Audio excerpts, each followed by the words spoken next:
Welcome back to Daybreak this morning. 3.14. It's Pi Day, and for the fourth year in a row, hundreds of female broadcast meteorologists, including Elisa, are wearing purple to celebrate women in STEM. Now that stands for science, technology, engineering, and math. Nationwide, only 29% of broadcast meteorologists are women, and of those, only 8% hold the management position of chief.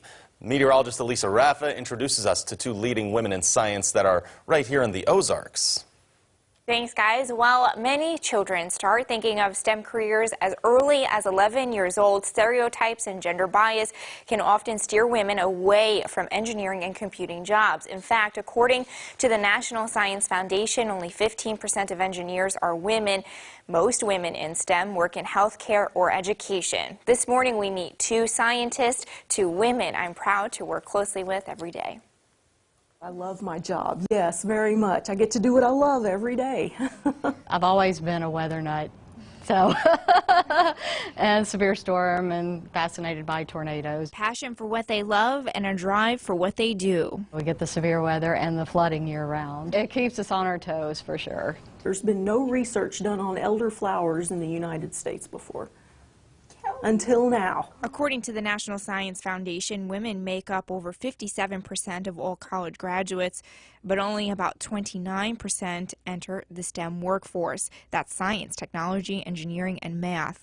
Yet, right here in Springfield, these women work their scientific craft at an expert level. If you get a storm that moves over or sits over this area for a couple hours. Megan Terry is the only female meteorologist and hydrologist at her office. Drops 2 to 3 inches of rain, you're going to have a higher flood threat. Serving at the National Weather Service in Springfield for 20 years. And we'll pour water into these rainmakers. Each day she checks river levels, archives rain events, visits flood sites, and educates kids on flood safety. We talk about how could we prevent this poor person in the White House from flooding. Before and during flood events. We are communicating with the media, we are communicating with emergency managers, looking at the forecast trends. She works around the clock to save lives and property.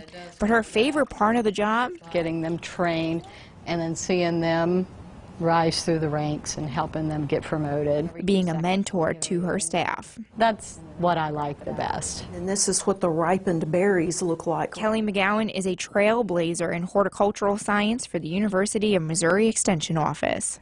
Her master's thesis. This was an internationally recognized project at the International Horticulture Symposium.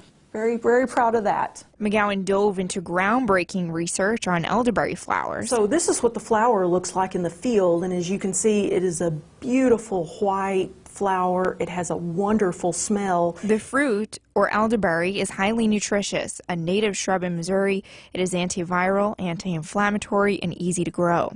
While farmers have been growing and selling the berries for years. These flowers can be used for teas, they can be used for health supplements, they can be used for baked goods, a wide variety of things. So you can actually get two different products off of the same plant. McGowan's research helped farmers get more bang for their buck. We did find that you can harvest some of the flowers and still have a good berry production from the remaining flowers. And while these women are at the top, it can be frustrating at times. I would really like to see more women get into the sciences. They are in the vast minority. Don't be intimidated if you see a lot of men or young men in this field. But offer encouraging words to young, aspiring scientists. Women are just as welcome here. Well, we're like family here, and I wouldn't trade them for anything, even if they're all men.